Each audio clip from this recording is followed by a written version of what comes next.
Today, I want to talk about a very common trap that indie developers fall into. I don't have the statistical study to say that this is the trap, but if it's not the most common one I've seen, it's certainly up there. Quick clarification. I don't write games, never have, and don't want to. And I know that the phrase indie developer to a lot of people means indie game developer. But here, I'm specifically excluding game development. It's a whole different set of issues, and it's not a subject that I talk about. So the interesting thing is if you listen to anyone at all talk about starting a software business, you've been told to avoid this trap. But because the advice you've been given didn't come with an explanation as to why you should take that advice, you might not have realized it. Today, I'm going to talk about what that trap is, what it means, the implications it has, and what to do about it. Without further ado, the problem, although some of you aren't going to like this, and some of you aren't going to understand what I mean, or why it's relevant to you, the problem is this. You, yes, you, are not qualified to judge the market value of your own work. And neither am I, and neither are any of us. Or, to put it another way, as I almost titled this video, customers or GTFO, which means that if you aren't validating your work by showing it to actual customers, you might as well get the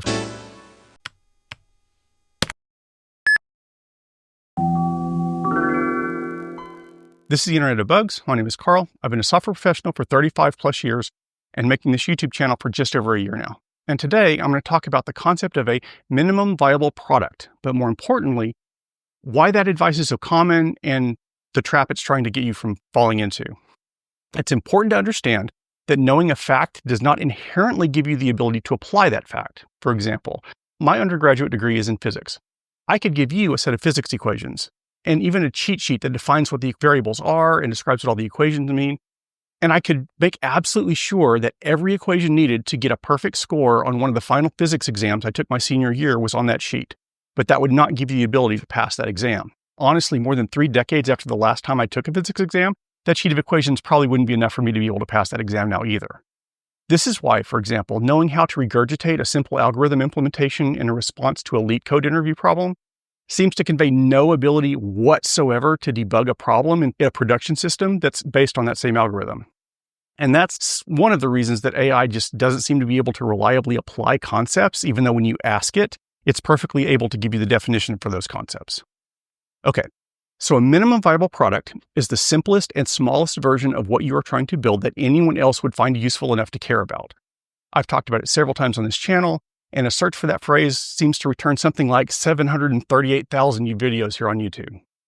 But just because someone knows what minimum viable product means, even if they've been told over and over that it's very important, a lot of people still fall into this trap because they don't understand why the MVP is so important. That concept exists and got so popular because it's a strategy that, when executed correctly, avoids the trap I talked about earlier. You are the worst person in the world to decide if the code that you wrote or the system that you built actually solves the problem that you think it solves for the people with that problem. But it's not just you either. It's true for companies too. A company is the worst group of people in the world to judge whether or not the thing that they've built solves the problem that they wanted to solve for the users with that problem who need a solution. And a lot of startups, a lot of products, and in fact, a lot of companies fail because what they thought was a good solution that would be valuable to real users who need to solve a real problem turned out not to be a good solution or not to be something that users understood. And investors hate giving a lot of money to a group of people who built a solution that turns out not to be useful. Well, they actually care a lot more about profitable than useful, but that's a whole nother video. Unfortunately for investors, startups fail a lot. And the minimum viable product strategy doesn't prevent that. What it does do, though, is it reduces the amount of money and time spent between the time that the money starts flowing and the time that the first potential customer can say either, yes, I would like to pay for that, or no, I don't want that. Why would you think I would want that? But we're talking about a strategy that saves some time and money with a startup, right? That doesn't really explain why there are 738,000 videos about this idea. Here's why there are so many videos about this idea, as well as why, at least in a way, I'm adding yet one more video about it. It seems to be very much against the nature of all typical software developers. And with a lot of folks, it's just still not sinking in. As some of you know, I've been starting a project lately where I've been doing one-on-one Zoom calls with members of the community, trying to see if there's something that the folks out there need that I can help with. And I've talked to 40 or so people at the time that I'm writing this. And there are several folks I've talked to that are working on or thinking about working on their own side projects.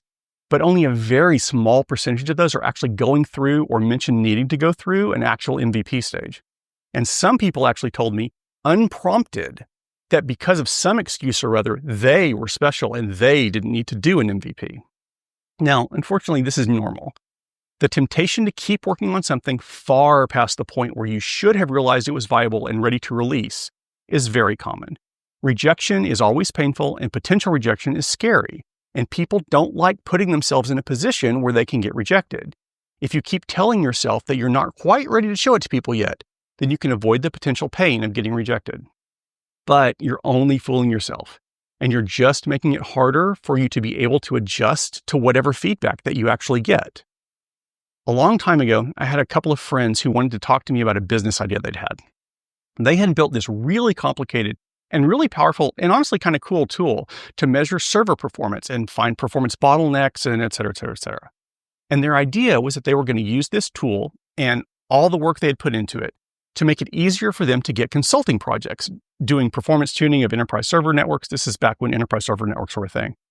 And they had obviously worked really hard on this tool and they were very proud of it. But I couldn't tell them what they wanted to hear. They wanted to hear that they'd done a good job, but they hadn't. They wanted to start their own consulting company, but instead of getting out of their comfort zones and working on practicing selling their services, they hid from their potential market and they built a thing that they thought their potential market would love, but without actually bothering to ask their potential market about that first. And so now, instead of having a problem where they were going to have to learn how to get good at selling their consulting services, they had two problems. They still had the selling the consulting services problem that they'd always had, but now they also had the problem of trying to work the idea of this tool they built into the conversation and explain to the potential client why it was relevant and why the customer should care about that at all. They just made their job harder. On a whim, as I was writing this, I just went and looked the two of them up on LinkedIn, and if either of them ever did get around to starting their own consulting companies, it didn't last for very long, and they didn't bother to list it on their LinkedIn pages, which is not a knock on them. Not everyone really wants to run their own thing bad enough to get out of their comfort zone. A lot of people have dreams of being their own boss and starting their own company, but don't want it bad enough to put in the work required. And that's their right. And you also have the right to stay in your comfort zone and convince yourself that the thing you are working on has value to other people without actually showing it to other people. But I hate to tell you this, but no one in the rest of the world cares or will ever give you any credit for any of that. I'm building this thing and it's fantastic and I'm almost ready to show it to someone is the software developer's equivalent of I'm working on the next great American novel or the next great billion-dollar movie screenplay. And as soon as I get it done, I'm going to be set for life. So many people think that, and so many people say that, and it virtually never happens. There's a joke about bad developers where they break something, and then when you tell them that they broke something, they just shrug and say, works on my machine. Well, building a product without ever showing it to anyone is the equivalent of code that only works on your machine. And pretty much every time in the history of ever that someone has built a thing on their own in secret and worked on it until they thought it was finally ready and then tried to release it, it hasn't gone anywhere. And those few times that it looks like someone did come out of nowhere and single-handedly take on the world by storm, if you look closely, there was usually a lot more going on there than it seemed. And I spent a long time while writing this script to decide if I was going to mention that some people have enough of a good track record that they can build things in secret and have them be successful. Because here's the thing, a lot of people that think they have a track record really don't. If you think that having been hired by someone else to build a thing that they wanted counts as having a track record for purposes of going solo, you're wrong. If you've built several things on your own that were successful, then you might be able to build a thing in secret and have it be a success at first launch. But even then, probably not. Even the big companies that launch product after product after product have focus groups and test users to try to keep themselves on track. And even then, they periodically fall on their faces. Some folks have already decided this doesn't apply to them at all, and they've switched this video off. And some are still watching, but they're saying to themselves that I'm wrong and that the thing that they've been working on really will be a huge success just as soon as they get it finished, because of course everyone's going to want to use it. Or worse, that the developer tool or web framework or whatever it is that they built is the secret sauce that's going to give them a huge advantage. That will mean that whatever product that they make with it will be head and shoulders above what anyone else in the entire market can do because their secret dev process is better than anyone else has ever been smart enough to build in the history of ever. And if you want to convince yourself of that, then you're only lying to yourself. But that's your prerogative. But for the rest of you, don't do that. Get whatever you're building in front of potential customers as soon as you possibly can. And in fact, if you're smart, You'll get the idea of what you're working on in front of potential customers before you ever start building it at all. And I'm not kidding about this. It even applies to me. I said earlier that I've talked one-on-one with 40 or so people who are potentially interested in starting their own software as a service businesses. And I have even more of those one-on-one meetings scheduled for the next week or two. I'm not doing that for my health. I'm doing it because I'm trying to figure out what problems people have that I might be able to help with. I could go just build something that I think would help, but I don't want to waste my time. Instead, I'm trying to find the largest number of common needs amongst the largest number of people in the sample that I have. And only then am I going to start thinking about what I might be able to do that will help. And rest assured, I will get it in front of some group of those people as soon as I possibly can to make sure that I'm still on the right track. There's just no shortcut for getting feedback from people with the problem that you're trying to solve, even after you've been doing this professionally for 3.5 decades. So I urge you, if you're building something or going to be building something, get feedback from potential users early and often during the process, and spend as little time and effort as you can on your prototype before you show it to some people for a sanity check. Because people who think that they know what users need so well that they don't think they need to talk to users are a major source of bugs on the internet. And the internet already has way too many bugs. And anyone who says differently has probably convinced themselves that they know better than you what it is that you need. Thanks for watching. Let's be careful out there.